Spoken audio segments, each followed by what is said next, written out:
Bonjour tout le monde, bienvenue à cet magnifique enregistrement. Aujourd'hui, j'ai le plaisir de vous présenter nul autre que mon excellente partenaire d'affaires, Marie-Laura Joseph. Salut Marie. Bonjour, bonjour Sébastien, comment ça va? Ça va bien, toi? Ça va bien, merci. Ça fait plaisir d'être là aujourd'hui avec toi. Ben, merci d'avoir accepté l'invitation. On fait ça jour du Seigneur, c'est dimanche pour tout le monde, mais comme on travaille un petit peu trop fort la semaine, on fait ça le On continue dimanche. à travailler. Eh oui, on continue à travailler.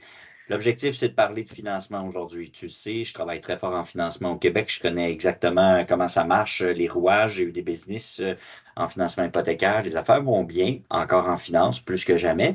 Mais le financement international, c'était même pas quelque chose que j'ai compris avant 1 an, 2 ans avant que je sois au Mexique. Puis là, tu m'as ouvert beaucoup de portes. Puis il y a beaucoup de clients aussi. Puis je trouve ça intéressant. Je suis content de t'avoir aujourd'hui parce que au-delà de reprêter des REER à un client, ce qu'on peut faire avec les marchés dispensés, au-delà de leur financer une tranche hypothécaire, quand ils ont de l'équité, je peux les refinancer, mais au-delà, en plus d'ouvrir une marge hypothécaire commerciale ou même personnelle ou marge tout court, ben, il y a cette quatrième, cinquième option qui arrive là, financement international. Madame Joseph. Mesdames et messieurs, veuillez vous lever, retirer chapeaux et casquettes. On a quelqu'un d'une grande pointure aujourd'hui. Marie, première des choses, vu que c'est bien friendly, puis qu'on aime ça avoir du plaisir dans l'équipe, puis qu'on a du fun avec les clients, parle-nous de toi. Comment ça, tu parles si bien français? Comment ça, tu es à Edmonton? Comment ça de... Parle-nous un peu de ta vie là, en général, puis qui fait combien de temps que tu es en finance, puis c'est quoi cet amour-là de l'hypothèque internationale, là? Oui, alors c'est une très bonne question. En fait, cet amour hypothécaire, elle a commencé, ça fait bien longtemps. En fait, ça a commencé à Montréal. Alors, je suis d'origine de Montréal. Et je suis courtier hypothécaire au Canada.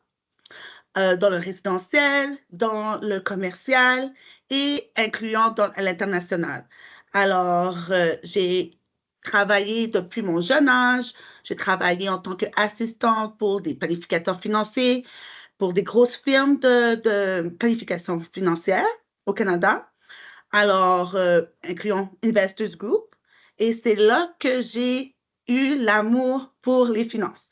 Alors, euh, J'étais vraiment jeune. J'avais des super mentors que je chéris jusqu'à aujourd'hui avec euh, tous les conseils qu'ils m'ont donnés dans le côté financier. À ce moment-là, j'étais très jeune et on sait tous, les jeunes, on veut tout dépenser. On ne veut pas économiser. Et moi, j'ai été train avec des planificateurs financiers qui me disent, non, il faut que tu commences maintenant. C'est maintenant que tu dois penser à ton planning pour le futur. Et vraiment, ensuite de ça, vraiment, en fait, tout a commencé pour moi. Hmm. Puis Euh, pourquoi Edmonton en ce moment? T'as quitté le Québec, fait-tu longtemps ou? oui, j'ai quitté le Québec depuis 2013. OK. Alors, euh, alors mon mari dans la construction, et moi, à ce moment-là, j'étais en train d'entamer mon diplôme pour devenir courtier immobilier à Montréal. On s'est dit, mais pourquoi pas aller en Alberta? Il y a beaucoup d'avantages beaucoup de possibilités, parce qu'il y a beaucoup de développement en Alberta. Alors, on a décidé de venir en Alberta et on n'a jamais quitté depuis ce jour. Alors, euh, et c'est là que, bon, la vie continue je suis devenue maman. Alors, j'ai dû prendre un petit break. Et ensuite de ça, quand que j'ai dû regarder qu'est-ce qui serait mieux pour moi et mon enfant, parce qu'en étant quand même maman, il faut y penser, hein. On ne peut Oui. pas être sans arrêt dehors. Bon, il faut s'ajuster. Et c'est là que j'ai pensé, mais pourquoi pas l'hypothèque?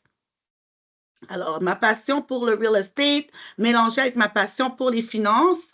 Alors, l'hypothèque, ça fitait juste parfaitement. Et voilà pourquoi aujourd'hui, je suis courtier hypothécaire. Ouais, cool. C'est rare qu'on voit des gens déménager de Montréal pour aller dans une ville plus froide. Wow! C'est très Oui, cool. All right. Ah oui. ben, c'est bon. Écoute, on va. Je présente toujours mon numéro de permis à l'autorité des marchés financiers en partant. Puis vous savez quoi, si vous ne le savez toujours pas, 1-833-73, allez sur le site de l'AMF, allez voir tout. mes squelettes dans le placard. Mesdames et messieurs, vous me connaissez, je suis très transparent avec tout ça. Et j'ai eu des boîtes de courtage aussi là, tu sais, en hypothèque où je demandais toujours le permis, comme le tien, et d'Alberta et pan-canadien. Puis on va aller un peu plus loin tantôt là, dans la discussion. C'est plusieurs pays que tu fais, ce sera pour plus tard. Tu peux-tu, par souci de transparence, en partant, nous dire, on va l'afficher en bas ici, c'est quoi ton numéro de permis, puis c'est quoi l'Autorité des marchés financiers ou bien la Chambre de la sécurité financière en Alberta où ce que tu travailles, puis pan-canadien. Comment ça marche, puis c'est quoi tes licences? Alors, moi, je suis licenciée en Alberta avec le Real Estate Council of Alberta, incluant le MBA. Alors, on a deux types d'organisations qu'on fait partie en tant que courtier hypothécaire. Alors, vous pouvez trouver mon numéro en fait, mon profil avec le Mortgage Professional of Canada. Alors, je fais partie des courtiers hypothécaires professionnels du Canada, pas seulement de l'Alberta, mais du Canada au complet. Alors, vous pouvez trouver mes informations avec MPC. On va partager le lien, incluant mes informations avec la RECA, le Real Estate OK. Council of Alberta. OK. Ce qui est le comparatif de l'Autorité des marchés financiers. Oui, By the way, l'Autorité des marchés financiers, pour ceux qui ne le savent pas, n'est qu'au Québec aussi. Donc, chaque province a la sienne, mais on a aussi le législatif au niveau fédéral. Donc, c'est ce qu'on va voir. On va aller un peu plus loin parce ce qui nous intéresse aujourd'hui, c'est au niveau international. Là, on devient avec des cartes peut-être un petit peu plus mixées, j'imagine. Mais en tout cas, tu vas me l'apprendre en même temps que tout le monde. Ben, tu vas me l'apprendre. Je t'ai déjà posé la question, mais on va l'apprendre aujourd'hui pour tout le monde. Parmi l'AMF, le travail que tu fais, très occupé, Marie, on deal ensemble déjà depuis quelques mois. Est-ce que tu as des employés à ta charge? Est-ce qu'il y a des gens qui t'aident aussi? Parce que juste à moi, je t'envoie pas mal de dossiers, mais il y a plein de personnes aussi qui t'en envoient. Et comme c'est international, tu peux en faire au Québec, tu peux en faire au Canada, tu peux en faire surtout pour à l'extérieur du pays. C'est pour ça qu'on va vers toi là aujourd'hui. Tu fais ça tout seul ou? non, je ne fais pas ça tout seul. C'est beaucoup de travail et au moins, ça serait impossible de pouvoir tout conclure tous les dossiers tout seul. Et aussi, on travaille en équipe. Il y a beaucoup d'étapes. Différentes étapes vont amener le dossier à différentes personnes. Alors, dans mon équipe, moi, j'ai une assistante qui m'aide ici au Canada, incluant, j'ai aussi de l'aide au Mexique. Alors, on a notre souscripteuse qui est au Mexique, qui m'aide avec tous mes dossiers. En fait, ça continue juste à grossir OK. de là. OK. Puis ça, on parle depuis que tu es arrivé à Edmonton, 2013, 2014 ou 2015? Non, depuis 2022. OK. Depuis Depuis 20 2022. depuis 2022. Alors, depuis 2022 que je travaille en tant que courtier hypothécaire. OK. Alors, l'expérience que j'ai acquis l'expérience au Canada et au Mexique avec des super mentors qui m'ont Ouais. appris le métier et qui m'ont montré tout ce qu'il fallait que je sache pour devenir pour être Ouais. un Je bon pense que c'est courtier. la classique, là, tu sais, j'ai beaucoup de respect pour les gens là, de Group Investors, puis tellement de gens, là, la plupart des gens connaissent mon background, tu sais, en politique, puis en développement, puis de ce que j'ai fait là, au Québec, puis on part tous dans des bonnes boîtes pour finir. On essaye tous de finir à notre compte comme tu le fais, comme je le fais aussi. Fait que c'est pas le nombre d'années à son compte qui compte, c'est le nombre d'années en finance. Combien d'années on Oui. a fait en finance, puis à travailler avec des group investors de ce monde, puis ces gens-là, qui est un magnifique background aussi. Ouais, ben écoute, ça me parle pas mal sur toi. Merci pour les infos. Puis, les employés, ça n'arrêtera pas de grossir là, naturellement, là, la quantité de volume là, qui grossit. Puis ton nom se parle vite. C'est comme une traînée de poudre, comme je pourrais dire. Là. De ce temps-là, ça ressort beaucoup, surtout dans la région de Playa del Carmen, Cancun, Tulum et partout. Ton nom ressort de plus en plus. On est content de t'avoir aujourd'hui. Ben, pour une autre question, pour aller un petit peu de plus en plus dans le concret, parce que le temps avance, dis-moi, les courtiers hypothécaires avec qui je fais affaire au Québec, on fait affaire, on les appelle, on jase avec eux. Chaque fois que j'ai des dossiers au commercial, c'est toujours plus formel. Il y a toujours un encadrement, il y a toujours un contrat. Quand on parle de même un financement qui pourrait être pour un condo ou une maison simple à l'extérieur, j'ai comme l'impression que ça prend un encadrement, autant comme si c'était un dossier commercial important au Québec. Comment ça marche, les contrats avec toi? Est-ce qu'il y a un contrat de représentant signé? C'est complexe, c'est pan-canadien versus le Mexique, en tout cas dans le cas ici. Je pense que tu fais le même d'autres pays, mais pour dire, est-ce que tu es contractuel avec tous les clients?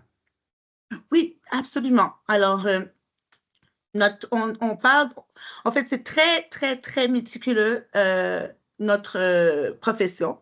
On a des règlements à suivre, légal, international. On a plusieurs obligations légales. Alors, tous nos dossiers sont sur contrat. Alors, moi, en tant que courtier hypothécaire, je suis comme votre avocate, mais dans le côté hypothécaire, et je suis là pour vous représenter. Alors, je représente mes clients et pour ces raisons-là, on a un contrat de service qui va expliquer au complet nos obligations envers le client, les obligations du client envers nous.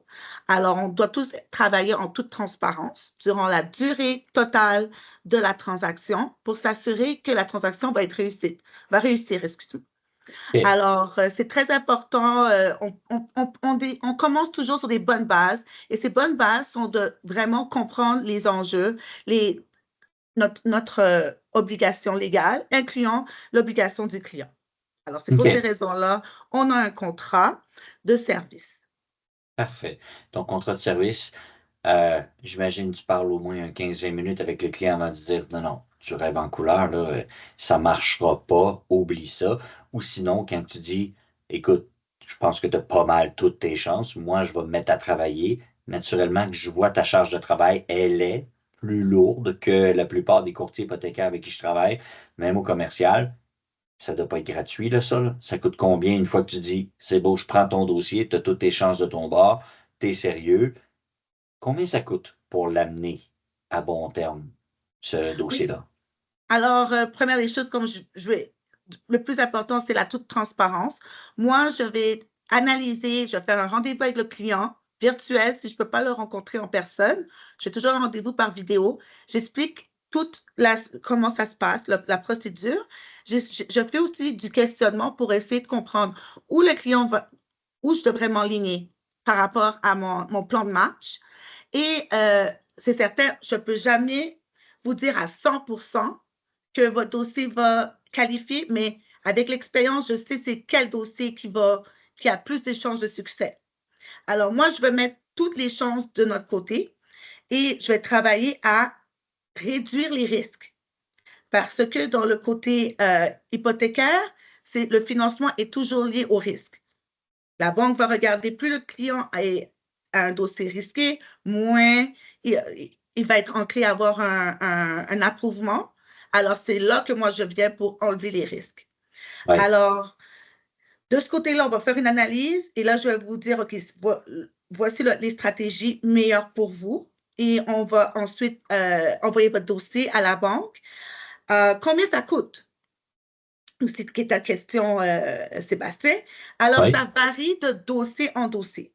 Plus OK. le dossier est complexe, plus il va être plus cher. Moins complexe, moins cher. Mhm. Mais on essaie toujours de charger un frais qui est dans les normes. On ne va jamais aller excessif non plus. On ne veut pas que les clients se cassent les bras. Mais dépendant du dossier, plus il est complexe, plus il va coûter. Moins il est complexe, moins il va coûter. Parfait. Ça répond bien. Monsieur, madame, tout le monde t'appelle, ça te prend 20 minutes, tu dis OK, c'est beau, il n'y a pas de trouble. Dossier très simple qu'on veut. Le gars travaille au placé chez Hydro-Québec, genre de business qui ne fermera jamais. Pas de femme, pas d'enfant, t'envoies ses T4, ses affaires. C'est la même business que pour un financement au Québec parce que tous les clients, by the way, le demandent. C'est pas plus compliqué. C'est un Equifax, c'est un T1, ton T4, tes affaires. On y va. C'est simple. Ça coûte à peu près combien pour ce dossier-là simple, qui est facile, qui a une bonne mise de fonds, puis que c'est vraiment celui qui va dans le beurre, là. Ton dossier que tu vas avoir facile, là. Ça coûte combien, ce dossier-là d'ouverture? Oh, pour le frais d'ouverture de dossier, Pour un alors dossier facile comme ça. pour un dossier simple comme ça, c'est que le client a un beau code de crédit, un Mhm. emploi de 15 ans chez Hydro-Québec, pas de facture, pas de dette, rien du tout, mais ça, c'est une ouverture de dossier à 500 $. qu'on va ensuite déduire ces frais-là de nos honoraires à la fin. On parle bien de 500 pesos, là. Ah, I wish. 500 Canadiens, I right? wish. Ça serait bien, 500 pesos. Mais on change en canadien. On change en Parfait. canadien. Alors, ça va être 500 $ canadiens et on va enlever les coûts à la fin quand le dossier est complété. Donc, ton 500 pour monsieur qui travaille chez Hydro-Québec, pas de femme, pas d'enfant, le dossier easy, là, il paye au début. On se rend jusqu'à la fin parce que tu avais pris une demi-heure au début avec lui gratuitement pour lui dire ouais, ouais, ton dossier va bien aller, donne-moi 500$, je te montre ça. Au financement, à la fin, tu lui redonnes ou Oui, tu le déduis. on le déduit. On le déduit Est-ce que, de. OK, cool, à 100% du temps, est-ce qu'il y a des raisons pour lesquelles tu n'irais pas le déduire? S'il y a de la Oui, complexité au fil du dossier ou que tu. absolument. Si le dossier, par exemple, devient complexe ou les banques ont dû refumer, ça, c'est très rare. Ça m'étonnerait. Ça n'arrive pas pour un dossier aussi simple. Ce genre de dossiers-là sont toujours acceptés, mais ça peut changer quand on commence à avoir des refus. Il faut qu'on se présente de plus en plus sans arrêt avec les banques. Il faut qu'on fasse plus de négociations. Alors, juste regardez-le comme si vous engagez un avocat et qu'il faut qu'il retourne à 3, 4 reprises à la cour. Oui, c'est vrai, parce que c'est de la gestion de risque que tu fais. Tu sais, puis si un moment donné, le gars, il a beau avoir un beau dossier, ouais, mais je te l'ai pas dit, mais bon, j'ai fait faillite il y a 4 ans. Oups, Mm, OK, la compagnie va, OK, ouais, je te l'ai pas dit. Je suis encore en processus de divorce, mais ça sent. OK, bon, ben attends un peu. Ouais, mais je te l'ai pas dit, mais j'ai une contrôlette ici, puis je suis co-actionnaire d'une entreprise de. Tu sais, puis il faudrait que. Attends un peu, là. Tu sais, je te l'avais pas dit. Ça, puis ça, c'est le dossier qui est simple et qui veut devenir complexe. Puis parlons de l'autre dossier aussi que je te dis, moi, j'ai 40%, 50% de mise de fonds, je veux sortir de ma corpo, mais je peux-tu investir à partir de ma fiducie ou les deux ensemble? Ma conjointe fait partie de la fiducie aussi. By the way, c'est une fiducie qui est au Delaware, aux États-Unis, parce que j'ai des employés là, j'ai une de mes business qui est là. S'il faut, on va investir de la compagnie qui est du Québec, mais au pire, on réhypothèque là, mon condo en Floride. Aïe, aïe, juste là, là, dans les 30 dernières secondes, tu fais comme, on peut regarder toutes les solutions, on peut regarder lequel qui est le meilleur, mais ça prend un fiscaliste, ça prend un comptable, ça prend tes états financiers, de la fiducie, de la corpo, de ci, de ça. Des fois, les gens corporatifs viennent te voir, ils veulent sortir du cash. On n'est plus à 500 comme le petit monsieur là, d'Hydro-Québec qui n'a pas d'enfant, que c'était 4 là. C'est normal de exactement. charger plus que 500 rendu là. À combien ça peut s'élever, là, rendu là? Ben, on va charger un frais flat, un flat fee. Alors, ça peut aller de 1000 à 1000 $. Ça peut. Mais habituellement, j'essaie de garder ça le plus simple possible. Mais il y a dépendant les corporations, il y en a qui en ont 15, il y en a qui en ont 20. Euh, alors, on va charger un frais personnalisé pour les clients parce que le temps de travail est plus élevé. OK. Euh, des fois, il y a des dossiers, ça tombe juste pour une évaluation. Je suis rendue à 2000 pages de documents à analyser. Alors, éventuellement, les frais vont être plus élevés. Ouais. Et on va regarder vraiment une stratégie globale aussi. Hein, parce que pour ces genres de clients, hein, ils ont vraiment besoin d'une stratégie globale. C'est pas juste A à B. Alors, ouais, c'est juste plus complexe. Est-ce que tu travailles régulièrement avec leurs fiscalistes, leurs comptables, puis tu jases Oui, avec eux, puis tu vas plus à un niveau fiscal, puis à tous les jours, j'imagine que tu en apprends là, selon un client qui est citoyen canadien, mais qui vient d'un autre pays, puis que ses entreprises sont là, puis qu'il y a du cash d'un corpo, puis qui est citoyen canadien, mais qui, tu sais, maintenant, ça peut aller loin, là, parce que vraiment, ouais. c'est dans la prochaine question, là. Là, on parle de frais d'ouverture, on sait qu'on peut s'attendre à 1000 $ pour les dossiers corporatifs, peut-être plus si ça devient complexe. T'es dans combien de pays, là? Puis on oublie le Québec, le Canada, là, on le sait que tu peux le faire. C'est quoi les pays que tu peux faire le financement en ce moment, là? Parce que moi, je Ah, l'utilise pour le Mexique, mais il y a toute la planète, là, que tu veux faire, là, quasiment, quand je t'écoute parler. oui, absolument. Alors, on veut aider les Canadiens à acquérir de la propriété partout dans le monde. Ça, c'est le but. Ça, c'est mon but. Présentement, on a commencé, on est aux États-Unis, on est au Mexique et on va commencer cette année en République dominicaine. Alors, de fur et à mesure, on veut offrir des services qui sont personnalisés, clairs, en français, en anglais, pour les Canadiens qui veulent acheter à l'international. Et on va ouvrir les portes dans plus de pays. Pourquoi pas? C'est bien, c'est bien. Donc, on peut le Mexique, on peut les States en partie aussi. Oui, oui. OK. Est-ce Alors, qu'il y a on a des y hypothèques. a-t-il des États aux États-Unis que tu ne pourrais pas faire? Parce que je pense que la législation est complexe au niveau des États-Unis. C'est Oui. pas trop en 2 minutes, là, expliquer. Y a-t-il des États que tu dis, je pourrais jamais y aller? Puis il y en a que c'était celle-là que tu voulais que tu fais en ce moment? En fait, comme oui, il y a beaucoup d'États, je ne sais pas encore, on ne peut pas tout de suite faire de l'hypothèque, mais la majorité des États-Unis, on peut. Comme New York, la Floride, hein, la Floride, la Californie, qui sont des places vraiment convoitées pour les Canadiens. Alors, dans ces régions-là, on peut. S'il y a des régions, par exemple, que le client ne peut pas, bien, on va référer à une personne qui va pouvoir les aider OK. à avoir une hypothèque. Même chose pour le Mexique. Le Mexique, on est majoritairement partout au Mexique. Il y a quelques régions, mais ce ne sont pas des régions convoitées par les touristes.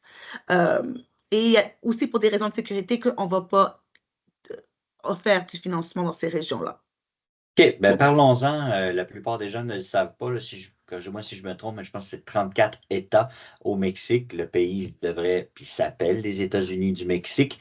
Moi, je ne fais que le Quintana Roo, là. Je connais de Cancun, de Puerto Morelos, Playa, Tulum, Bacalar. Est-ce que tu finances dans plusieurs États mexicains ou c'est vraiment juste le Quintana Roo comme moi? Non, dans plusieurs États au Mexique. Alors, de Mexico City à Yucatan, à Riviera Maya, euh, tout le Quintana Roo, on finance. C'est juste quelques petites municipalités. Je ne l'ai pas toutes en ma tête. C'est pas, c'est vrai, pour le vrai, j'ai jamais eu de demande dans ces régions-là parce que mes services sont a priori pour servir les Canadiens. Alors, les Canadiens, les Américains et même les touristes internationaux, ils veulent aller où? Ils veulent aller ou à la plage ou Ouais. où tout le monde est et qui sont Cancun, Quintana Roo, il y a le Yucatan, alors dans ces régions-là, et incluant le Mexico City. Oui, naturellement, c'est la plus grosse ville au monde. On parle de quoi, je ne sais pas combien de millions, là, 30, 40 millions là, d'individus, là, c'est immense. Euh, C'était quoi ma question? J'ai perdu l'idée. Combien le pourcentage du Mexique? Donc, il y a du financement qui se fait partout. Je suis assez surpris d'entendre ça.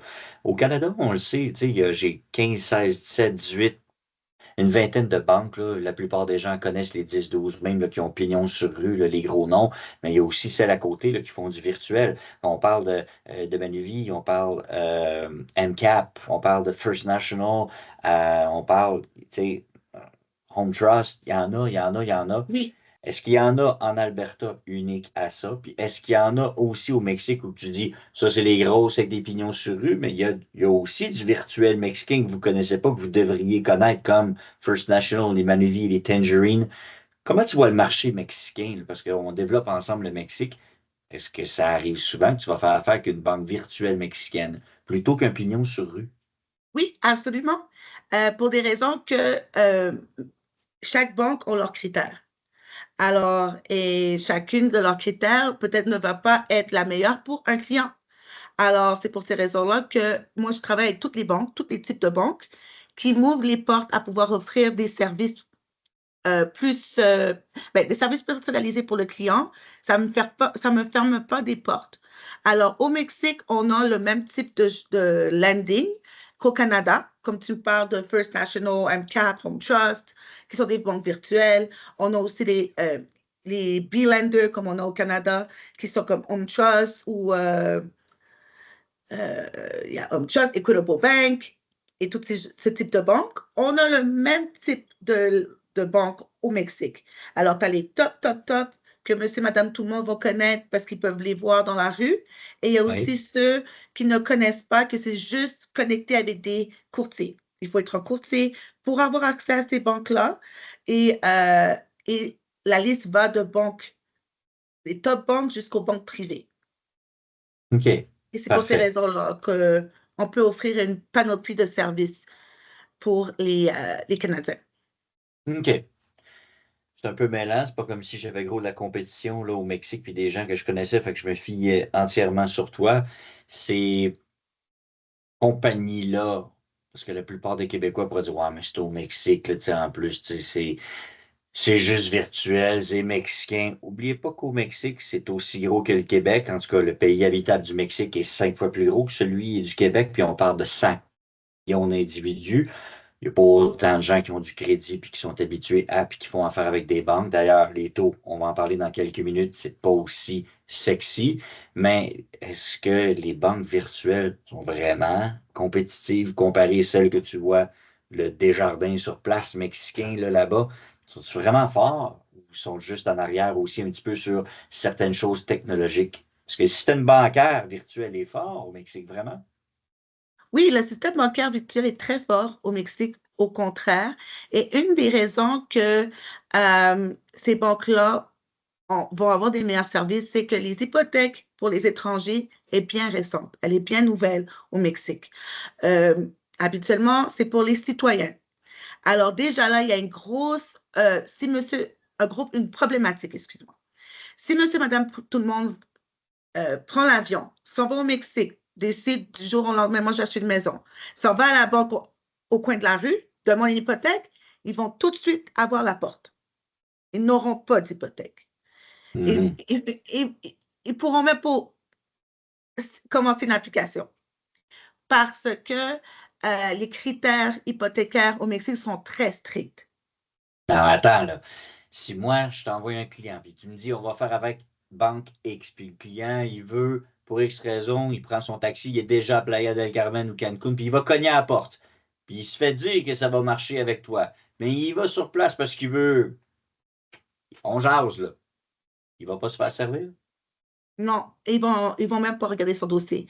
Euh, Parce que, un, il n'a pas de crédit mexicain, il n'a pas d'historique au Mexique et les hypothèques mexicaines pour les étrangers sont très nouvelles et ils sont très stricts pour les étrangers.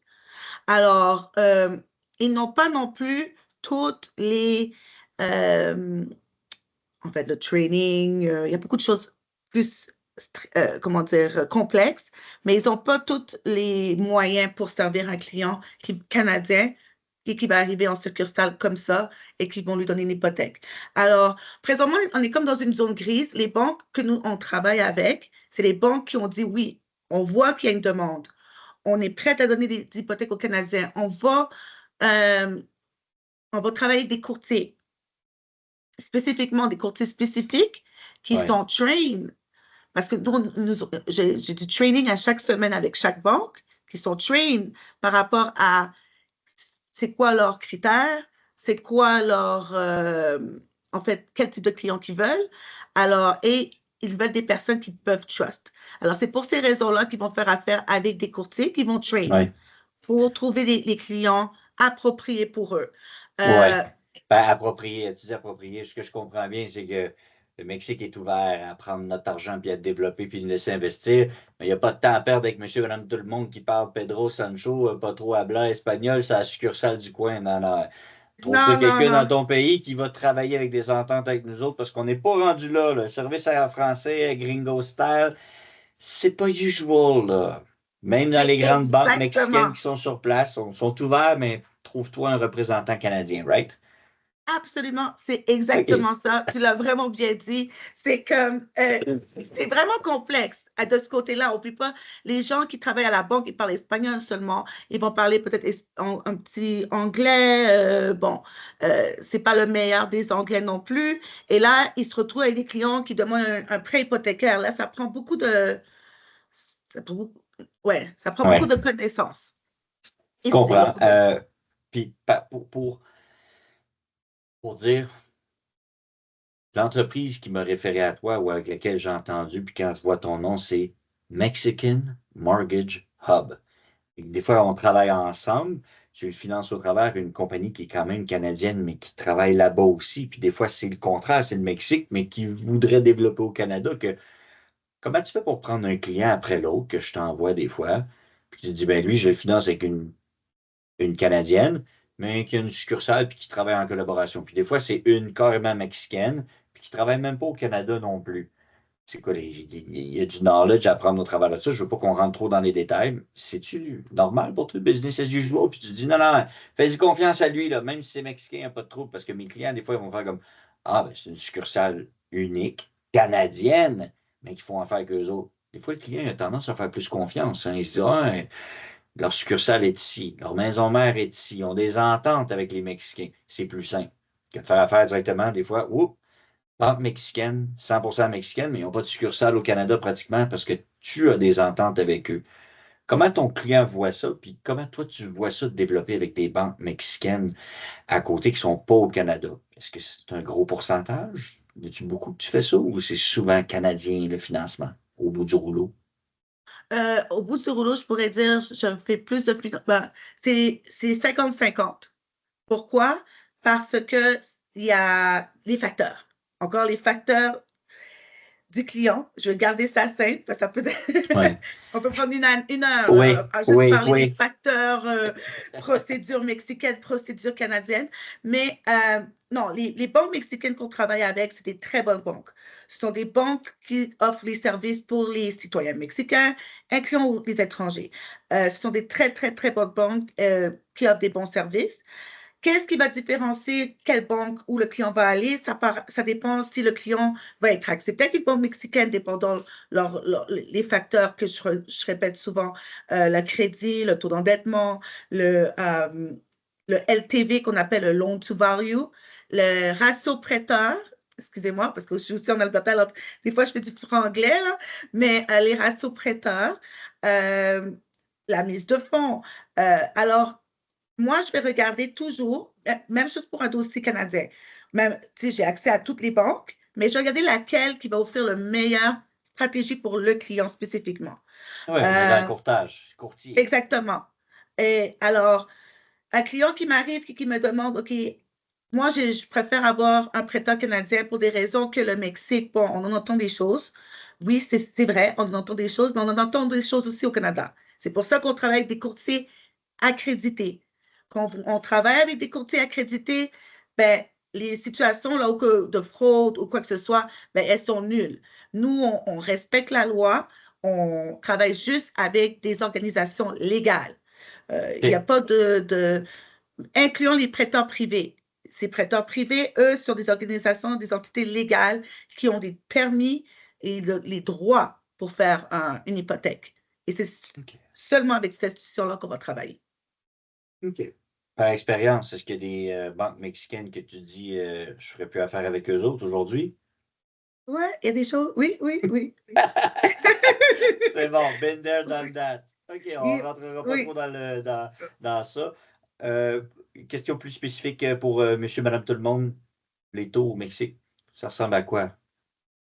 Ben, les taux, malheureusement, ne sont pas comme on a au Canada.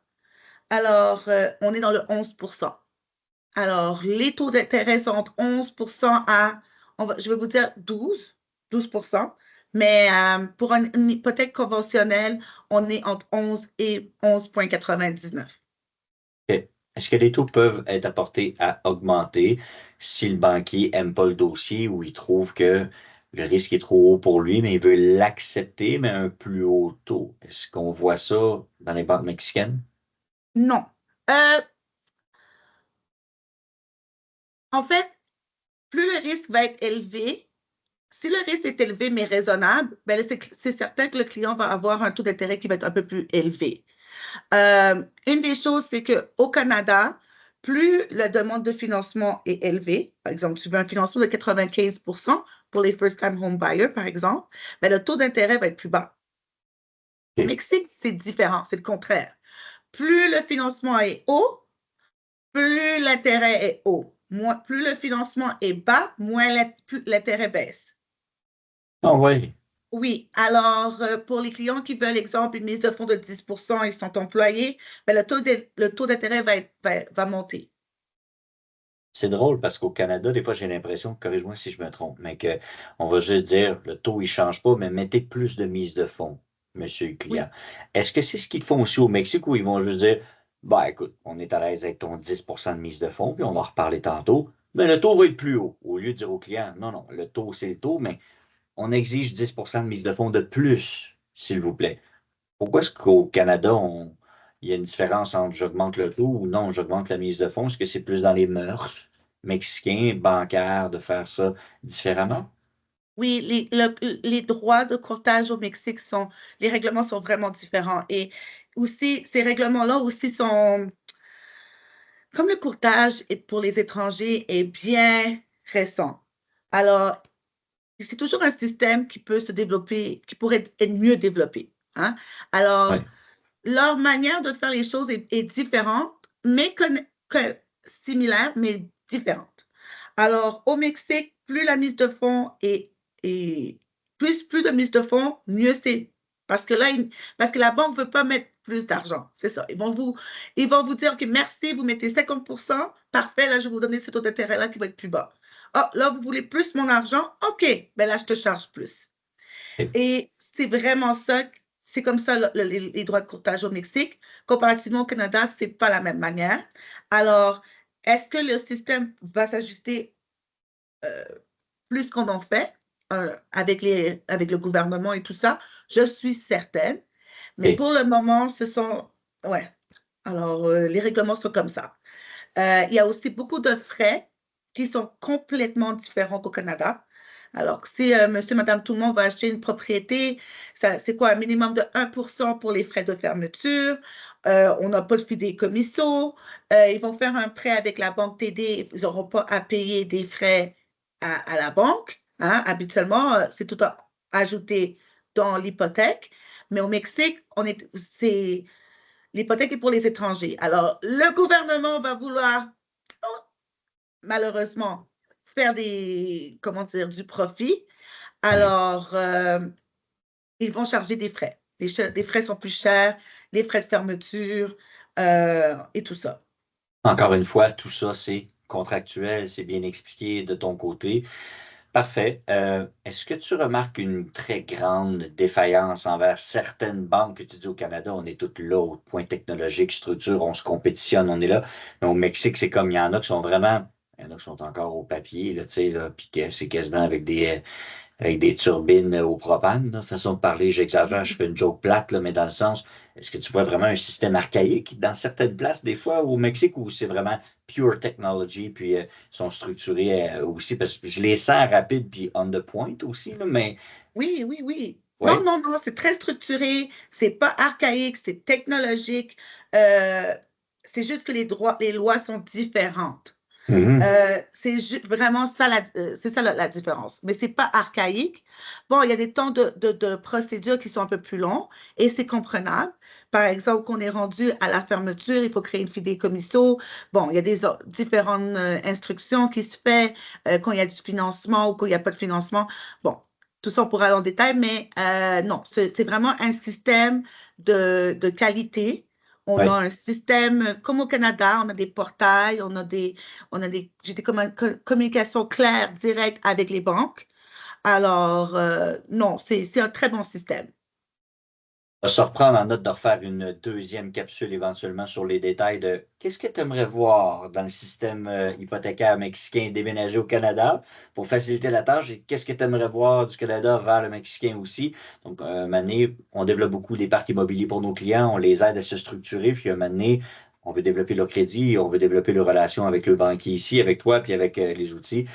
On ne peut pas aller trop dans le détail parce que maintenant, ça devient du détail de choses que monsieur, madame, tout le monde s'en fout un peu. Mais pour l'investisseur Ouais. immobilier qui travaille un peu en finance puis qui tripe comme toi et moi là-dessus, on pourrait en parler plus longtemps. Mais bon, ça répond bien à ma question. Mais l'autre point, suite à ça, c'est banque canadienne, banque mexicaine, petit dossier, dossier complexe, les frais, combien ça joue? Parfait. Ça, c'est réglé. Combien de temps? Combien de temps que ça Ah, prend le jour? J'ai parlé aujourd'hui, Sébastien, avec Marie-Laura, ça a bien été. J'ai fait tous ses devoirs, j'ai envoyé les affaires, elle a ça entre les mains, la balle est dans son camp. Ça te prend combien de temps, les vérifier toutes les banques, puis en arriver le dossier parfait, là. La personne qui a tout son clic, puis qui a tous ses rapports d'impôts, puis dis-nous donc c'est quoi le listing, si c'est vraiment si différent que ça qu'une demande de financement canadien. Selon moi, c'est la même affaire, mais vas-y un peu. dans ce que tu vois? Puis combien de temps tu le vois de plus à peu près en moyenne? C'est quoi les attentes que le client devrait avoir à ce niveau-là pour pas qu'il soit déçu là, s'il pense qu'il est habitué depuis 8 ans, 15 ans avec le même dossier commercial à la Banque nationale, puis qu'ils ont tout le dossier que ça va tout le temps facile, puis je comprends pas pourquoi ça, puis voyons donc, c'est donc bien long. Je te laisse, ouvre ton cœur, vas-y, lâche-toi lousse. Il faut que ce soit compris par les clients qui ne comprennent pas, là. Oui, alors c'est toujours une analyse qui peut être un peu plus longue parce que dès le début, quand le client m'envoie le dossier, moi, ça me prend un minimum, juste moi, à faire l'analyse complète. Je dois tout planifier les dossiers, les papiers, les mettre à la bonne place, les regarder, m'assurer qu'ils sont légaux et conformes. Alors, cette procédure-là prend un minimum de 7 jours. 7 jours. Dossier très rapide. 7 jours, là, on a fait toutes nos vérifications de ce côté-là qu'on est obligé. Ouais, 7 jours. À partir de 7 jours, là, ensuite, on a un plan, on a une stratégie. Là, on envoie le dossier à la banque. Quand le dossier est à la banque et dans les mains des souscripteurs de la banque, Ouais. bon, le délai peut varier par rapport à la saison. Alors, plus il y a de demandes, plus le temps va être un peu plus long du côté de réponse de la banque. Alors, ça peut prendre 7, ça peut prendre 14 jours, mais préférablement, moi, je dis, juste pour que ça ne soit pas une surprise, un minimum de 21 jours ouvrables dans une saison normale, non extrême. Par exemple, OK. l'été.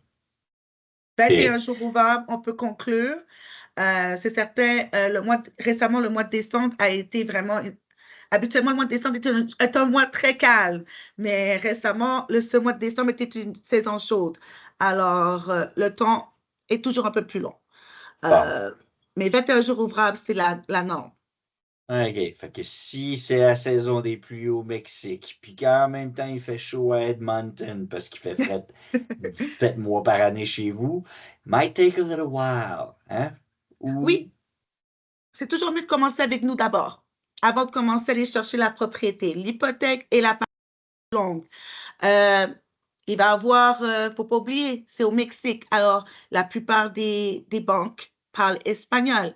Il va y avoir du back and forth. Moi, je parle espagnol. Euh, il faut expliquer les choses par rapport aux documents canadiens, par rapport. Ils ont du questionnement. Alors, à la base, c'est 21 jours dans une saison normale, régulière. Mais si je te dis une saison chaude, là où là, tout le monde est en train de courir, on est rendu à faire des 15 dossiers par jour, ben là, on va prendre un 30 jours. Alors, meilleure des choses, c'est de commencer l'hypothèque avant la recherche. Parce que signer le contrat de vente est plus rapide que signer le contrat d'hypothèque. ben oui, puis j'ai commencé dans ma première capsule, mon premier webinaire que j'avais fait. Si vous ne l'avez pas vu, regardez-le, opportunité là, au Mexique. Ça ne donne rien de visiter si vous n'êtes pas préapprouvé. Je vous le dis, puis si c'est la première fois que vous me rencontrez, vous ne me connaissez pas ou quoi que ce soit, j'irai pas vous chercher à l'aéroport avec mon équipe, puis on n'ira pas non plus vous faire des visites si vous n'êtes pas préapprouvé. Vous tomberez en amour seulement avec une pancarte qui est marquée à vendre dans la mesure où on vous donne la permission. C'est de donner des chiffres, c'est de faire les choses, mais c'est pas de faire les choses à l'envers. Sinon, ça devient trop facile de tomber dans l'émotion. Puis tu sais ce que c'est, là, de financer du monde au Mexique qui viennent, puis que, Ouais. ah, mais j'ai signé une carte d'offerta, puis j'ai fait ça vite, puis il en reste plus gros. Le Aïe, courtier aïe. immobilier me dit qu'il y en avait vraiment plus gros. Il y a 1500 projets là, en construction, là, Quintana Roo, right now. Il va en avoir 1500 de plus l'année Oui, prochaine. Puis s'il était si unique que ça, là, le contracteur va en rebâtir un presque pareil, 4 coins de rue pareil. plus loin. Calmez-vous, calmez-vous. Faites votre financement, structurez vos choses, parlez avec nous, on va structurer les affaires. Il n'y a pas d'émotion. Stats and facts do not care about your feelings. Arrivez pas avec mais je l'ai tellement trouvé beau. Arrête. Ça prend du financement, ça prend D'accord. du sérieux. Quand les clients arrivent avec ça, on dirait que moi, c'est comme ça me casse le party. Là, tu sais. Il faut vraiment qu'on y aille intelligemment. Mais je veux dire, je vois des courtiers hypothécaires du Québec depuis longtemps, même au commercial, beaucoup. J'en ai connu un pan-canadien. Mais là, de savoir que tu fais les States, le Mexique, d'autres pays, le Québec, le Canada, tu as des licences différentes. Merci d'avoir donné les licences tantôt. Mais que tu le fais en anglais, en français, en espagnol, puis que tu fais du coaching à des banquiers mexicains, Mais j'ai aussi une équipe là, de courtiers hypothécaires dans tout le Canada que je gère. En Ah, plus de ça, dans le résidentiel et dans le commercial. Alors, c'est beaucoup de travail, mais c'est une passion. J'adore qu'est-ce que je fais. Et comme je dis toujours à mes clients, je ne vous vends pas le rêve. Je ne suis pas là pour vous non. dire, je vais vous donner 20 millions de dollars avec 5%. Non, je ne suis pas là pour vous vendre du rêve. Moi, je suis là pour vous vendre la réalité. Alors, je vais vous dire les choses vraiment avec toute transparence. Mais mon but, c'est que votre rêve se réalise. Mais il va Hmm. falloir faire ça, ça, ça et ça. Ben oui, Ça se fait. Acheter au Mexique, c'est vraiment un beau rêve et c'est un rêve réalisable, mais il faut être dans la réalité. oui, Alors, la réalité est que les frais de fermeture sont élevés au Mexique, mais vous allez vous récupérer avec votre achat. Votre achat va prendre de la valeur. Ça coûte tellement moins cher de vivre au Mexique. OK, c'est plus les épiceries à 1000 dollars à chaque semaine au Costco. Non. L'électricité ne coûte pas 1000 dollars non plus hmm, à chaque mois. Alors, il y a beaucoup de réductions dans la vie de tous les jours et aussi, c'est vraiment une belle vie. oui, Mais le coût initial est plus élevé, mais oui, c'est raisonnable.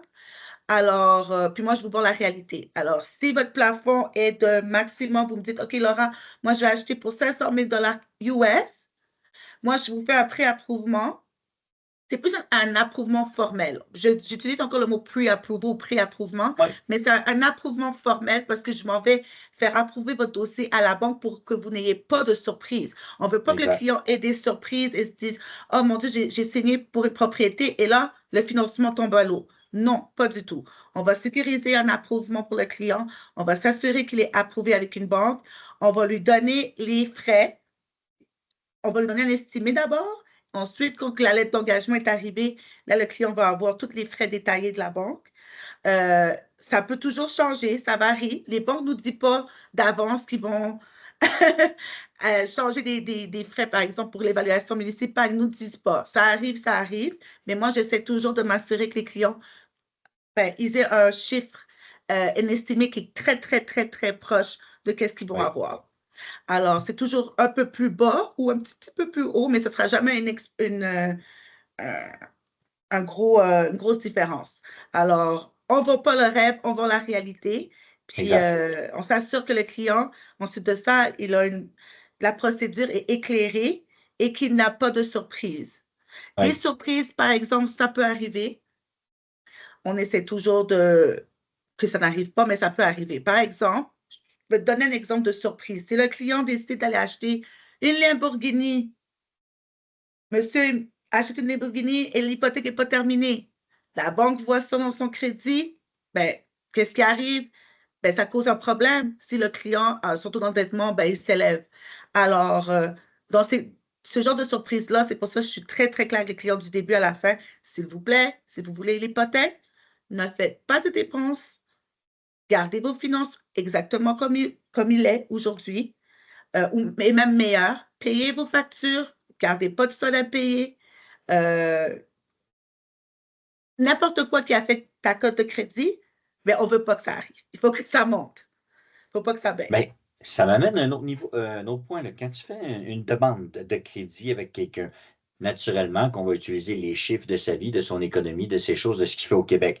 Aller reloader à Visa ou t'acheter une Lamborghini en plein milieu du processus, tu casses les jambes à Marie-Laura, solide.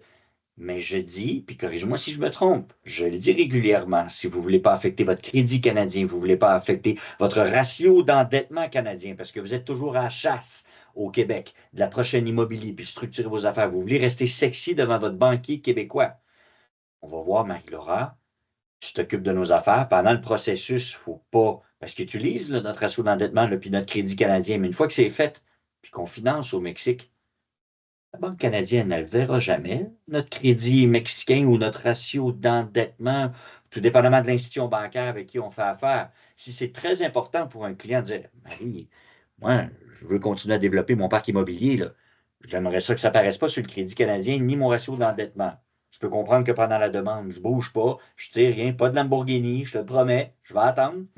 Mais tu peux-tu me promettre que moi, mon crédit canadien ne sera pas affecté, ni mon ratio d'endettement dans l'institution bancaire avec qui on fait affaire? Toi, j'imagine, que là, ça te limite à des institutions mexicaines seulement là, pour ce type de professionnels-là. Les gens qui construisent là, des parcs immobiliers, il y en a tous les jours qui te le demandent. Qu'est-ce que tu lui réponds? Ben, pour les parcs, on a des hypothèques pour ce type de clients-là. Pour les parcs immobiliers, première des choses, l'hypothèque est mexicaine. Alors, elle est en mexicaine pesos. Elle ne peut pas apparaître sur un dossier de crédit canadien qui est en dollars. OK. Alors, tout ce qui est Mexique reste au Mexique. Tout ce qui est Canada reste au Canada.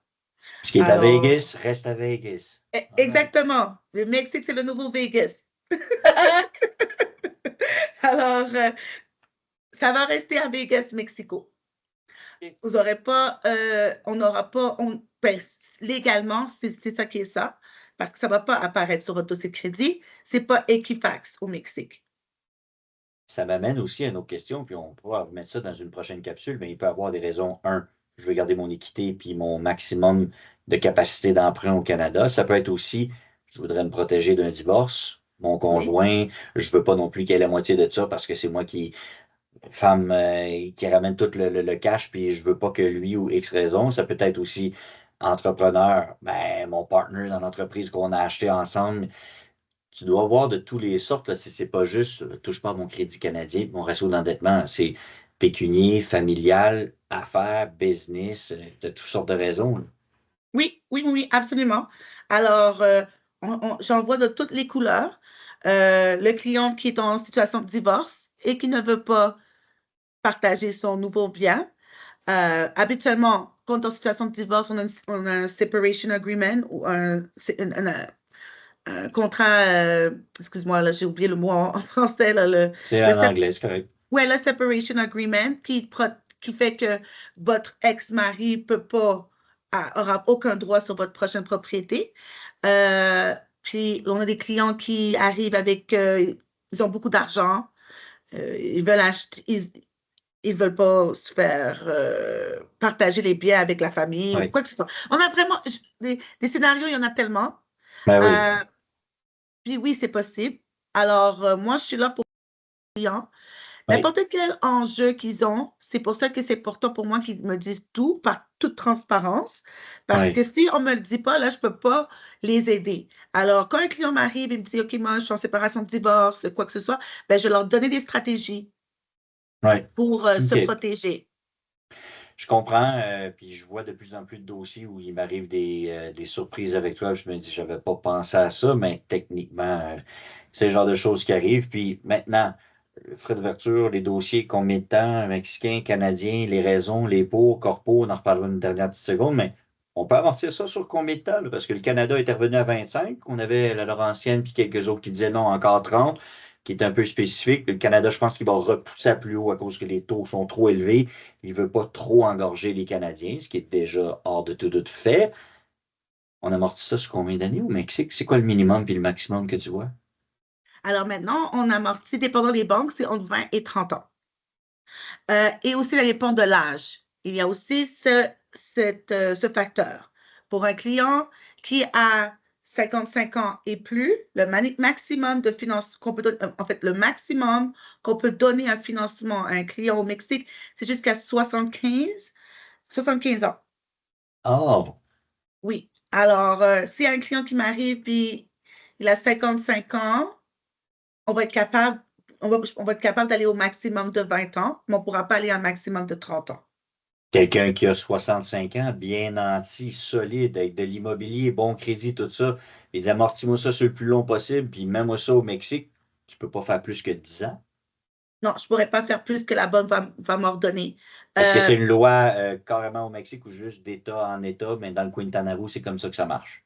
c'est une loi au Mexique dans le courtage. Alors, toutes ces banques-là ont ce règlement-là. Chacune va varier, par exemple. Il y en a qui vont me donner la possibilité de faire une exception, mais c'est du cas par cas. À partir de ce facteur-là, c'est du cas par cas. Par exemple, j'ai une banque qui va accepter de le faire sur 30 ans, mais la mise de fonds va être plus élevée. OK. Puis au Canada, ça, tu le vois aussi, des fois qu'il y a des gens qui se font financer sur 30 ans, même s'ils ont 65 ans. Je connais pas les normes par Et cœur, là, mais oui, je pense que oui, hein? Oui, ça, c'est pas un problème. On peut faire ça. On a les hypothèques reverse mortgage, on a Oui, les hypothèques oh, oui. d'achat. Maintenant, à partir de janvier, en fait, euh, les Canadiens qui font un achat peuvent avoir une amortissation sur 30 ans. Maintenant, Oui. là, c'est pour tout le monde. Alors, Ouais, ben, la non, plupart de mes clients me connaissent là aussi, là, qui savent que je fais des stratégies, on leur montre comment déduire leurs intérêts aussi sur leur propre maison au personnel, on les oui, structure en remortgage, on trouve des hypothèques inversées. Malheureusement, il y en a qui sont rendus là, mais qu'est-ce que tu veux? C'est comme ouais. ça. C'est bien. Puis il y a une autre chose aussi que j'ai été surpris. Quelqu'un qui gagne le taux 6,49 au Mexique, demain matin, il a mis son hypothèque sur 30 ans, il veut la payer. Pas de pénalité. Merci, bonsoir. On fait un chèque, ciao, bye. Il n'y a jamais de pénalité. Il n'y a pas un maximum qu'on peut payer annuel sur une hypothèque mexicaine. Non, et ça, c'est l'avantage. Avec tous les autres facteurs, au moins, on a cet avantage-là que j'apprécie beaucoup. Aucune pénalité. Vous voulez payer votre hypothèque aujourd'hui? Pas de problème, vous la payez. Aucune pénalité. Show Euh, me the money. yeah, just show me the money. C'est bon. Puis, est-ce que, là, on parle d'un amortissement. Des fois, on va signer sur 25 ans au Canada, mais c'est un terme 5 ou un 5 dans un ou un 3 ans fixe ou un. Le Mexicain, lui, il dit non, non, je t'ai donné 30 ans, c'est 30 ans la même affaire, viens plus me voir. Si jamais tu as l'argent, tu gagnes au 6,49, donne-moi-le, pas de pénalité. Mais ça, c'est très coupé au couteau gras, simple. Il n'y a pas de 5 ans dans un ou Non. de trim 3 ans. Tu as signé pour 25, c'est 25. 30 ans, c'est 30 ans. Reviens nous voir dans 30 ans, TQ. C'est moi, moi j'aime ça, personnellement. Je trouve ça simple, mais c'est-tu normal ou c'est quelque chose de nouveau? Ou y a-t-il des banques qui le font pas puis que c'est complexe comme nos banques canadiennes? Oui, alors la majorité des banques au Mexique, c'est comme ça. La majorité, il n'y a pas de terme. C'est juste une amortisation sur 30 ans. L'avantage, c'est, par exemple, une personne qui aurait pris une hypothèque quand que le taux d'intérêt était à 5%. Je donne un exemple, mais eux, ils sont contents aujourd'hui. Ça fait Ben 30 ans oui. qu'ils ont le même taux d'intérêt qui est très bas, qui est un avantage. Euh, on a des banques qui vont faire un terme, mais ce terme-là, c'est juste pour vous donner l'option soit de continuer avec le même taux d'intérêt, et si en cas où que là, les taux ont changé, ben, vous pouvez l'ajuster. Si le taux a baissé, vous pouvez l'ajuster sans pénalité. Euh, Par exemple, un client qui est sur 30 ans peut toujours ajuster son taux. On peut le OK. faire. On va pouvoir faire un refinancement ou un switch ou un transfert, dépendant le cas. Alors, puis on pourra lui donner un meilleur taux. Et ça vaut la peine. Tu ne vas pas rester sur une hypothèque à 11%. Hein. Si là, on est rendu à 9 ou 8, prends le Ouais. 8. C'est une grosse Ouais. différence quand même. OK, fait qu'il y a de la flexibilité. C'est pas Oui, t'es pogné là pour 11 ans, à moins de remortgage, à moins de racheter autre chose, à moins il y a des portes de sortie. Si maintenant on se rend compte, voyons, on a signé à du 11,9 en ce moment aujourd'hui, le taux dégringole, dans un an, on est rendu à 6. Hello! On veut yes. vraiment profiter de ça. Il y a une porte de sortie, là. On n'est pas pris cadenassé, là. Non, non, non. Il y a des portes de sortie, il y a toujours des OK. stratégies et au moins, il n'y a pas le problème de pénalité. Ben, le C'est frais, c'est vraiment, pas un c'est problème, vraiment, mais c'est le vraiment frais. unique, là, puis j'imagine, puis on en reparlera dans notre capsule, mais les États-Unis puis les autres pays que tu fais aussi, ça doit être tout différent d'un à l'autre. En tout cas, ça, c'est le jour puis la nuit avec le Canada, ce qui se passe au Mexique à ce niveau-là. C'est très intéressant. C'est à l'avantage du particulier, tu sais, tant mieux. C'est bon, puis parlant de ça, une mise de fonds, à quoi ça ressemble? Parce que beaucoup de gens vont me dire au Mexique, ah, mais c'est 30% de mise de fonds. Non, c'est 30% de mise de fonds que tu dois mettre si tu veux que le courtier immobilier soit payé. S'il met juste 10, 15, Assurément. 20, 30, le courtier immobilier n'est pas payé tant aussi longtemps que, comme c'est pas notre priorité de vendre de l'immobilier chez Bella Édifice, on est plus dans les entreprises en finance, en assurance et puis tout le reste aussi. Ben, on est comme pas pressé. Puis de toute façon, je me rends compte que quelqu'un qui met 10% de mise de fonds avec toi, la banque met le 90. Le contracteur me donne ma paye pareil. Oui, Il a je payé sais. 100% de l'hypothèque, fait que, parce que tout le monde vend tout le temps sur papier. Tu sais, mettre 15, 20, 30%, puis dans un an, tu mets un autre 40, puis à la livraison. C'est trop facile de vendre sur papier, puis ça a l'air léger d'un coup, mais anyway, d'ici 2 ans, il va falloir que tu aies refinancé. Soit que tu vas chercher 3 tranches de financement, puis que tu vas 3 fois à la banque, puis tu es stressé parce que le compte à rebours, c'est pas long, le 2 ans, là, pour mettre 100% là, tu sais, d'un cash down d'une maison de 300 400 000. On dirait que les gens, ils se font vendre l'idée de ah, j'ai un 30% là, je le fais, puis après ça, 12 mois plus tard, il faut que tu mettes 40. Puis après ça, 24 mois plus tard, c'est vite. Puis le courtier immobilier, souvent, ils vont vendre rapidement en disant hey, c'est 30% minimum, puis là, lui, ça paye. Tu penses au client dans 12 mois, le stress que c'est pour lui là, de remettre un 40%, puis 12 mois après, un autre 30% pour un 100% total. Moi, je trouve ça magique de mettre 10, 15%, puis que la banque mette le reste, puis le client, il l'amortit sur 30 ans. Super simple. En tout cas, je parle-moi Oui, de ça un petit peu, ta mise de fonds. Est-ce qu'il y a des banques qui vont plus bas que 10%? non. Ah, Non, nice ça, try. non, Hey, nice try. quand Dix pour tu cent, c'est l'inventes pas, déjà tu le sais beaucoup. pas. 10%, c'est déjà beaucoup. Et juste pour rajouter là-dessus, c'est un départ minimum de 10% pour employés et un minimum départ de 15% pour les travailleurs indépendants. Ce montant-là peut changer par rapport aux facteurs que j'ai parlé tout à l'heure, les facteurs d'endettement, la cote de crédit, le, le type d'emploi, hein, employé ou travailleur autonome ou chef d'entreprise. Ça change, les règlements de courtage. Alors, le crédit, le facteur d'endettement, bon, tout ça va changer dépendant des critères. Si le client est parfait, bien, ils vont dire, OK, super, on peut offrir pas que le client est parfait, mais que le client répond aux critères de la banque. Bien là, la banque va dire, OK, parfait, je vais te donner un financement de 90%, mise de fonds 10%. La mise de fonds peut être donnée directement au vendeur. Pour majoritairement des banques, les choses peuvent changer vont être bien différentes, par exemple, pour une autoconstruction, et on pourra en parler dans une autre capsule, là, parce que l'autoconstruction, ça, c'est une autre. Les règles sont bien différentes.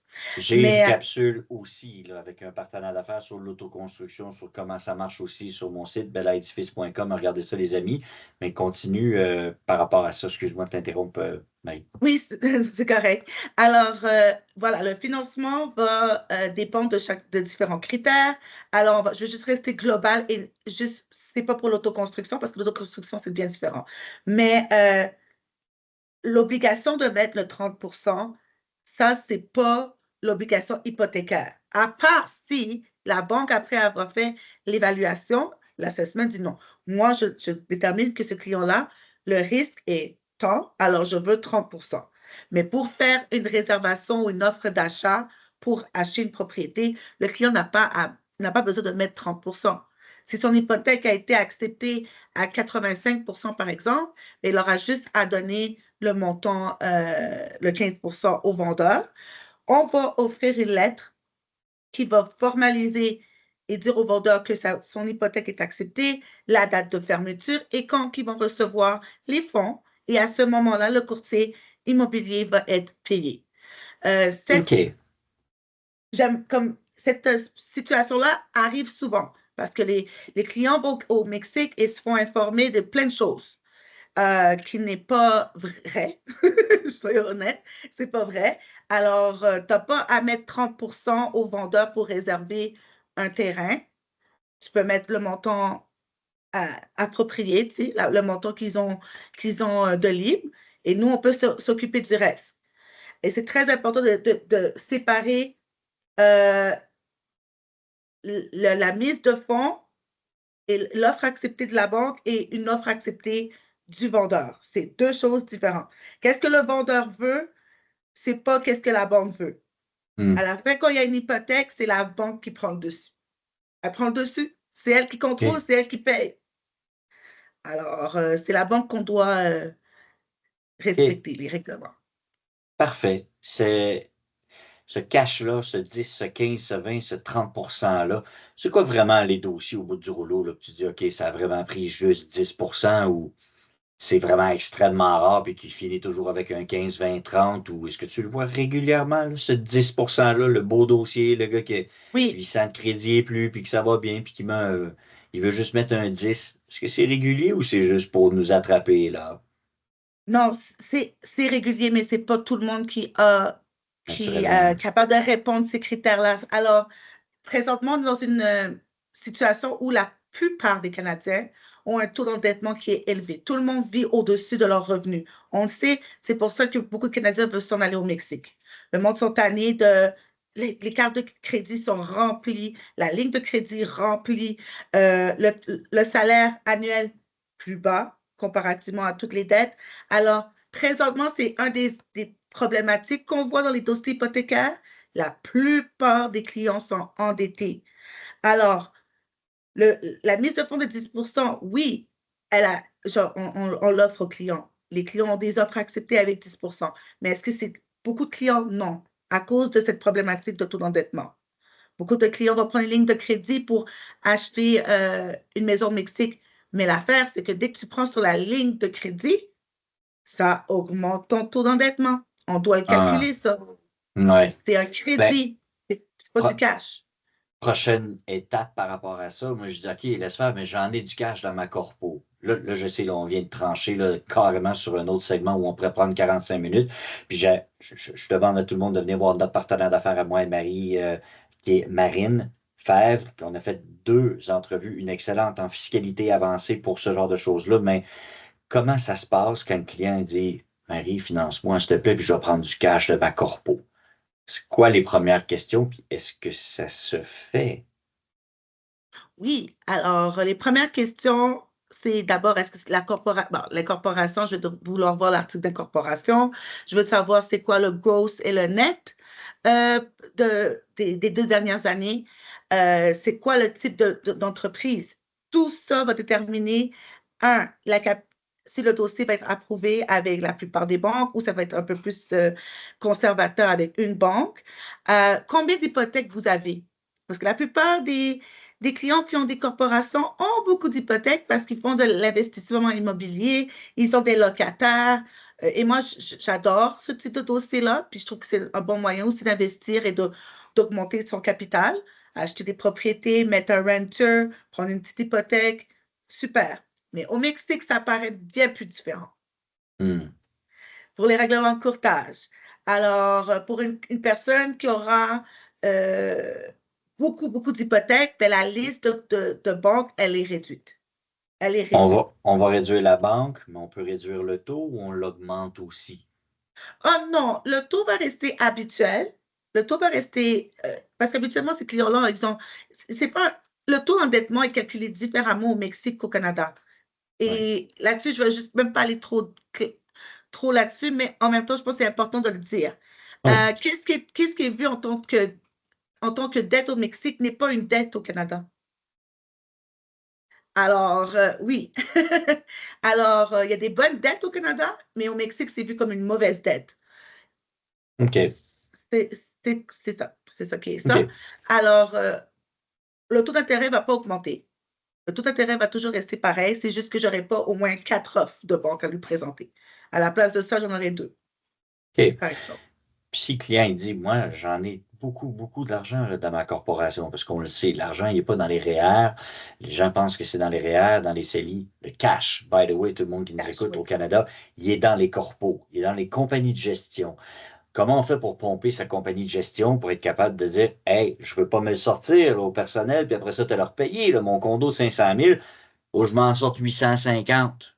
Payer à Trudeau puis à Legault, je ne veux pas. Je le laisse dans le corpo parce que je ne veux pas payer d'impôts. Comment je fais pour me le prendre, te l'envoyer sans me le tirer au personnel? Est-ce qu'il y a une méthode à faire ça?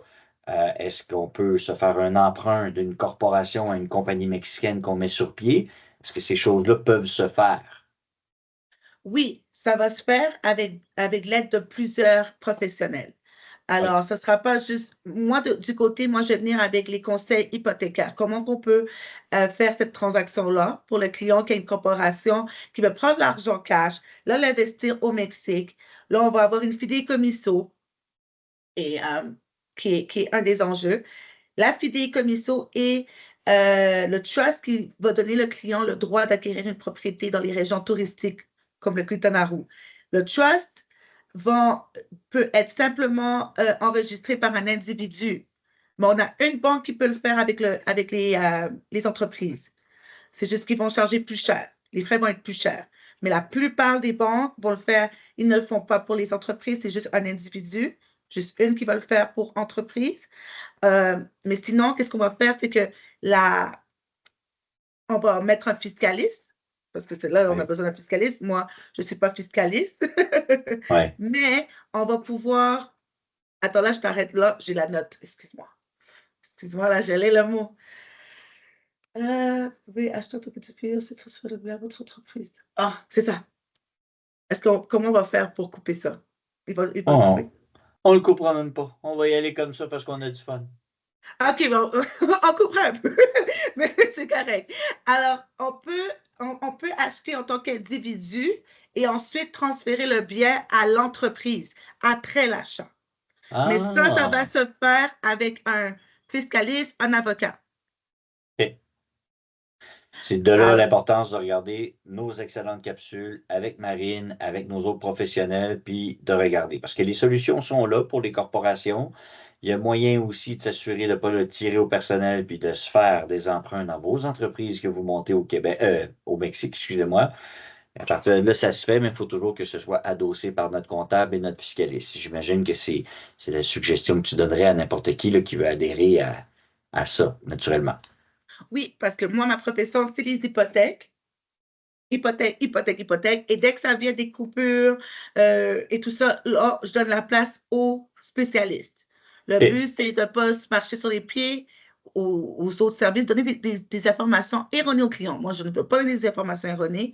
Alors, il y a cette possibilité-là et c'est là que je vais transférer ça à un spécialiste au fiscal pour le Oui, client. parfait. Dernier point avant qu'on finisse ça, Marie, ça arrive, les gens, et des fois, ils le voient quand ils sont rendus au notaire, c'est un peu plate, mais 6, des fois 7, puis des fois 8%. La taxe de bienvenue qu'on paye qu'une seule fois, il n'y en a plus annuel après ça. Mais imagine un 7-8% sur un condo de 400 000. Le client, il a 10-15%, 20% de mise de fonds. Il met un 100 000, t'en finances 300, il est tout heureux. Vous ne comptez jamais ce fameux 7%-là qui serait 28 000 là, ici. US, pourquoi est-ce qu'on ne peut pas le financer? C'est une dépense à part, 28 000 US, qui représente quasiment 40 000 Canadiens net d'impôts aujourd'hui, là.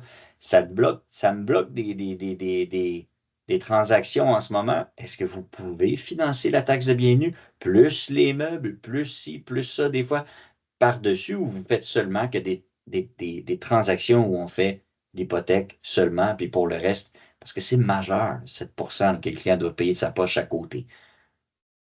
Oui, et je le vois à chaque jour. Je comprends très bien la problématique.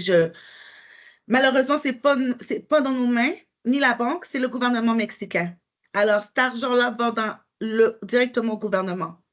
Et c'est le gouvernement mexicain qui a déterminé les frais de notaire par région. Et on peut bien le voir que les régions les plus convoitées pour les étrangers, ben, c'est les régions là où le gouvernement a mis les taxes les plus, Ah, les plus élevées. ben Et oui, hein, le Mexique, c'est pas un OSBL, hein, eux autres aussi veulent faire de l'argent. C'est ben, c'est correct, c'est ça, correct. c'est ça. Il faut comprendre, c'est quand même une très belle place. C'est pas non plus une place où les, les citoyens ont les mêmes opportunités qu'au Canada. Mhm. Côté monétaire, financier, on le sait, les Mexicains, beaucoup déménagent, ils vont ailleurs. Alors, pour ces raisons-là, et quand ils ont des étrangers, ben, ils vont taxer. Alors, Exact. c'est le gouvernement mexicain, c'est pas nous. Moi, je ne peux pas financer ce montant-là car l'argent va au gouvernement et pas, c'est pas, on n'a aucun contrôle là-dessus. Alors, on ne peut pas financer les frais de notaire.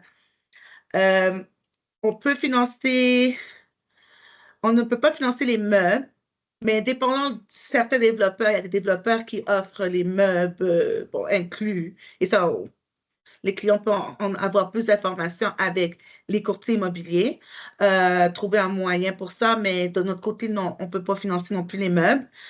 Euh, non, c'est vraiment juste l'hypothèque. OK, parfait. Fait qu'il Mais y a pour le d'autres moment, frais on ne pour sait le pas. moment, oui, à On ne côté. sait C'est jamais. juste que le client doit prendre ses responsabilités de sortir Oui, de son CELI, de ses REER, de sa poche personnelle, de sa marge de crédit, de demande à ta mère, là, mais Marie-Laura ne va jamais te financer ta taxe de bienvenue. je ne peux pas. Jamais. OK, Non, parfait. I can't. Malheureusement, j'aimerais bien ça. J'en ai même parlé aux banques. Non, they don't want. Ils veulent pas. C'est correct, c'est la loi mexicaine, on va y aller comme Oui, ça. Euh, pour moi, ça fait vraiment le tour. Aujourd'hui, Marie, on s'était dit qu'on essaierait de faire ça en 45 minutes, 1 heure. Je pense ouais, que ça fait 1h10, 1h15. Euh, les prochaines questions vont devoir se poser en one-on-one, hein. Je pense que les clients vont nous ouais. appeler, ils vont communiquer avec nous.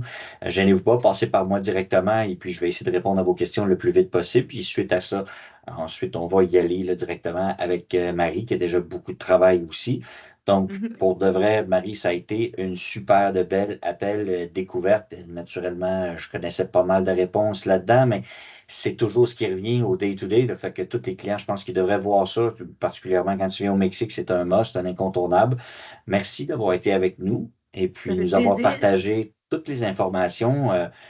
On ne trouve pas ça nulle part, un courtier hypothécaire québécois, canadien, anglais, français, espagnol, mexicain, States. Puis en fait, j'ai comme l'impression que tu as des surprises pour nous pour la prochaine année pour Oui, du financement dans d'autres pays. Tu es non seulement en train, pas juste d'y penser, tu fais tes examens pour d'autres choses, on en gardera pour oui. les prochaines capsules. Mais c'est très intéressant, j'ai appris énormément, ça a été hyper le fun, fait que je vais te souhaiter une belle fin de journée. On se reparle très bientôt. Merci pour ta confiance envers Bella Édifice et puis on s'envoie des clients, mesdames et messieurs. Super, merci beaucoup. Ça fait plaisir. Ça fait toujours plaisir de te parler, Sébastien. Et tu es vraiment vraiment le professionnalisme avec les clients. Moi, je sais que quand que les clients sont avec toi, ils sont en très bonne main. Vraiment, là, Au Mexique j'en dirais et au des Québec. tonnes. Partout, partout, au Canada Partout. et au Mexique, ils sont en très bonne main. Puis ça fait toujours plaisir de parler avec toi et de travailler avec toi avec les dossiers. Et oui, Ben, on merci de ta se confiance, Marie. On se redonne des nouvelles.